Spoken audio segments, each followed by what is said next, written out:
যে শহর কোনোদিন কারো জন্য থেমে থাকে না, সেই নিউ ইয়র্ক থেমেছিল একজন বাংলাদেশির বিদায়ের দিন।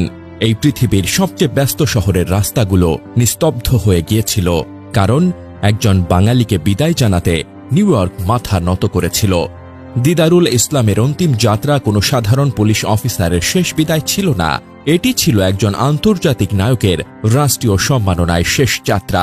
নিউ ইয়র্ক পুলিশ ডিপার্টমেন্ট তাকে দিয়েছে সর্বোচ্চ পুলিশি সংবর্ধনা, গার্ড অব অনার, জাতীয় পতাকা মোড়ানো কফিন, অর্কেস্ট্রার মাধ্যমে শেষ স্যালুট। উপস্থিত ছিলেন পুলিশের কমিশনার, শীর্ষ কর্মকর্তারা। দিদারুল ইসলাম যেন শুধুই পুলিশ ছিলেন না, তিনি হয়ে উঠেছিলেন নিউ ইয়র্ক শহরের রক্ষা কবচ। তার মৃত্যুতে শহর তাকে বিদায় জানায় এক সৈনিকের মর্যাদায়। এমন সম্মান কেবল সেই মানুষদেরই দেওয়া হয় যারা নিজেকে বিলিয়ে দেয় জনগণের জন্য।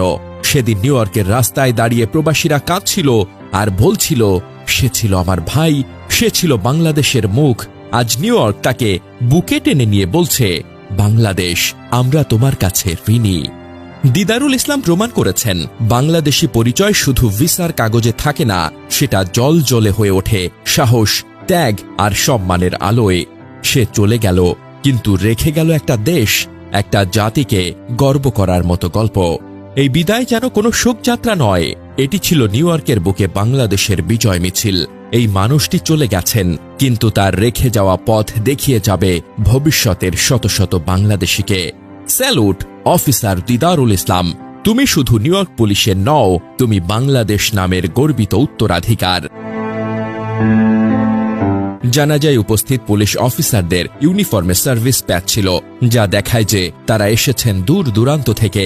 অরোরা, কলোরাডো, সিসেরো, ইলিনয়, এমনকি মধ্যপ্রাচ্যের দুবাই, সংযুক্ত আরব আমিরাত এবং নিউ ইয়র্কের কাছাকাছি ওয়াটারবারি, কানেকটিকাটের মতো জায়গা থেকে অফিসাররা এসেছেন। ওয়াটারবারির অফিসার জেনিফার ডিউইট বলেন, এটা মিশ্র অনুভূতির, এত সমর্থন আর ভ্রাতৃত্ব দেখে হৃদয় ভরে যায়, কিন্তু একই সঙ্গে এটা একটা অপূরণীয় ক্ষতি। আমরা আমাদের পরিবারের একজন সদস্যকে হারিয়েছি। ৪৭তম প্রিসেন্টের সহকর্মী অফিসাররা যেখানে দিদারুল নিয়োজিত ছিলেন, মসজিদের সামনে শ্রদ্ধায় দাঁড়িয়েছিলেন। সকাল ১০টার দিকে ইসলাম পরিবার মসজিদে পৌঁছালে তাদের সম্মান জানানো হয়। গভর্নর ক্যাথি হোঁচুলো জানাজায় বক্তব্য দেন। তিনি বলেন, পবিত্র কুরআনে বলা হয়েছে যে একটি জীবন বাঁচায় সে যেন সমগ্র মানবজাতিকে বাঁচায়। এই অফিসার অসংখ্য জীবন বাঁচিয়েছেন। তার বক্তব্যে দিদারুলের ত্যাগ ও সেবার মহিমা তুলে ধরা হয়। মেয়র এরিক অ্যাডামস দিদারুলকে একজন অনুকরণীয় পুলিশ অফিসার এবং নিউ ইয়র্কের নাগরিক হিসেবে প্রশংসা করেন। তিনি বলেন, যাদের সঙ্গে আমরা কথা বলেছি তারা সবাই তার বিশেষত্ব এবং তিনি যা প্রতিনিধিত্ব করেন তা নিয়ে কথা বলেছেন। জানাজার পর জনসাধারণের নামাজ অনুষ্ঠিত হয়। মসজিদটি বহুতল হলেও এত বিপুল সংখ্যক মানুষের জন্য যথেষ্ট ছিল না, ফলে মুসল্লিরা রাস্তায় নামাজের মাদুর বিছিয়ে মক্কার দিকে মুখ করে নামাজ আদায় করেন। বাংলাদেশি মুসলিম সম্প্রদায়ের সঙ্গে ইহুদি, খ্রিস্টান এবং অন্যান্য ধর্মের মানুষও এই নামাজে শরিক হয়, যা ধর্মীয় ঐক্যের এক অপূর্ব দৃশ্য সৃষ্টি করে।